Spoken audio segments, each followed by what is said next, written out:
Fala pessoal, bora continuar. Vamos continuar com direito constitucional. A gente estava falando aqui sobre os direitos fundamentais. A gente estava no tópico da liberdade, especificamente na liberdade religiosa, no que tange a escusa de consciência.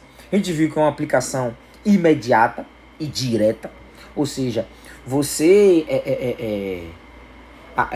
tem a obrigatoriedade de ter uma prestação objetiva. A escusa de consciência, eu vou exemplificar para você. Por exemplo, o cara não quer votar. O cara não quer fazer algum direito que ele tem a obrigação com alguma explicação por trás. Pode ser religiosa nesse caso. Mas para isso ele precisa prestar uma alternativa para com o Estado. Se ele não prestar, ele vai ter uma pena. Que no caso aqui é uma pena de multa. Até porque o voto ele é obrigatório por lei. Por exemplo, a Testemunha de Jeová, que no dia de sábado eles não fazem nada. Não fazem qualquer tipo de coisa. Cultuando o costume de Jesus, né? E aí, por conta disso, eles têm uma escusa. Eles têm... Escusa significa desculpa, né? Escusa significa desculpa. Eles têm uma espécie de desculpa para poder dar. Se eles não cumprirem, eles têm a sua pena. Top. Liberdade de profissão. Uma aplicabilidade imediata e direta. Norma de eficácia contida. Por quê? Porque ela pode ser restringida por lei. Por exemplo, os médicos só podem ter atuação médica com a regulamentação. O advogado ele só pode exercer advocacia com a OAB. E aí, por aí vai. Liberdade de locomoção. Aplicabilidade imediata e direta. Direito de ir e vir e permanecer. Pode ser restringido, por exemplo, no caso de guerra, no caso de estado de sítio.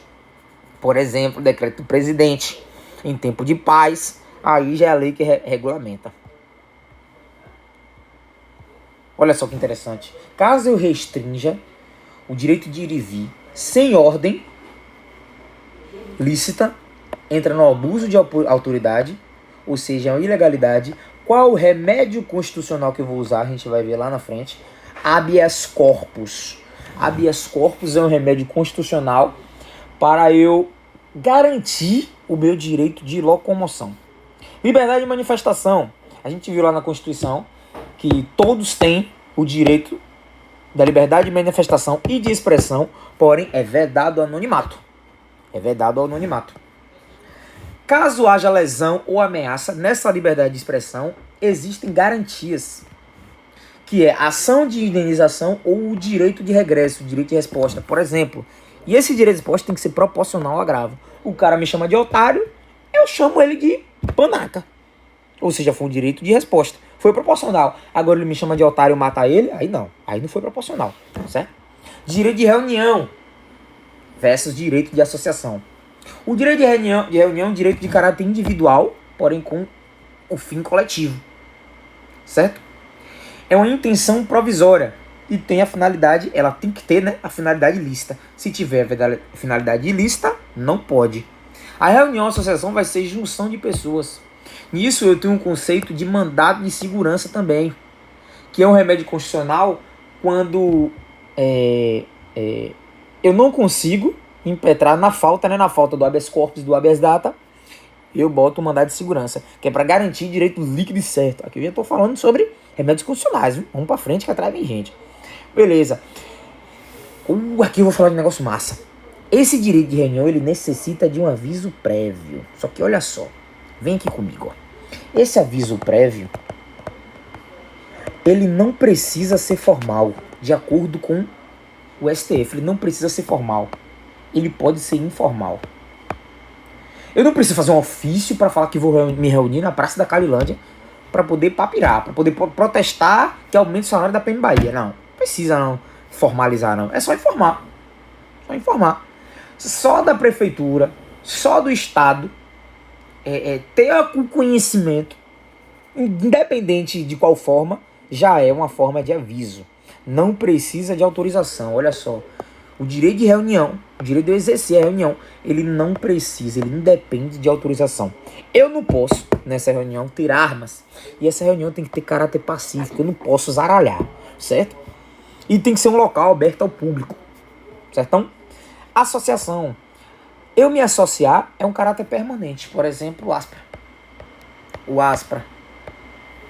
Associação de Praças. E tem outro que eu esqueci o nome agora. A intenção é ficar permanente. O direito é pleno. A sua criação estará previsto no artigo 18º. Eu tenho uma associação e tenho cooperativas. Independe de autorização da lei, tanto a associação quanto a cooperativa. Observação. Vamos entrar agora no sindicato. O sindicato ele precisa de registro no Ministério da Justiça. Ele também independe de autorização. Já o partido político, ele tem registro no Tribunal Superior Eleitoral. Oxe, Dudu, a gente nem tá ainda no artigo 12 e tu já tá falando de partido político? É porque a gente costuma confundir e são conceitos um pouco parecidos. O funcionamento fala lá no inciso 18º e a filiação, para você se filiar a um partido e ao sindicato, fala no inciso 20º. Paralisação das atividades de uma associação. E tem o princípio da reserva da jurisdição. Apenas o Poder Judiciário pode intervir e tem que ter a decisão judicial.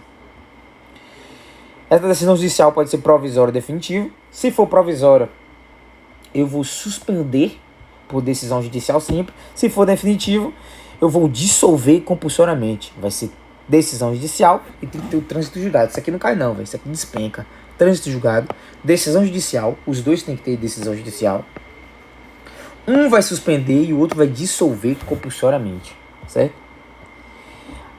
Em relação agora aos sindicatos, e a associação, quando eu falo da representação e da substituição, isso aqui eu vou falar mais devagar porque é barril. Representação e substituição. Para eu representar, tem que ter a categorização expressa. Por exemplo, eu cometi alguma besteira, o ASPRA vai me representar, certo? Não precisa de autorização. As associações podem representar seus associados por meio de expressa última forma. Quem não precisa são os sindicatos. Quem não precisa, última forma. Repete comigo. Quem não precisa são os sindicatos.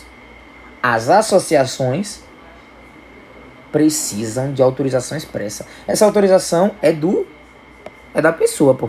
Por exemplo, eu fiz alguma besteira, a associação, o ASPRA, quer me representar, eles precisam da minha associação. Já o sindicato não, porque o sindicato ele vai defender os direitos dos seus trabalhadores, né?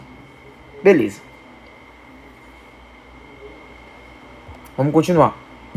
Mandado de segurança coletiva, mandado de junção coletiva. A associação pode ser por substituição.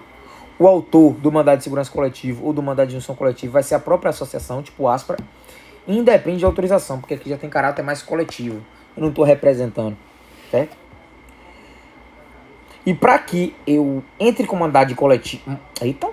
para que a associação impetre um mandado coletivo ou impetre um mandado de junção, ela tem que ter a constituição pelo menos de 1 ano de funcionamento.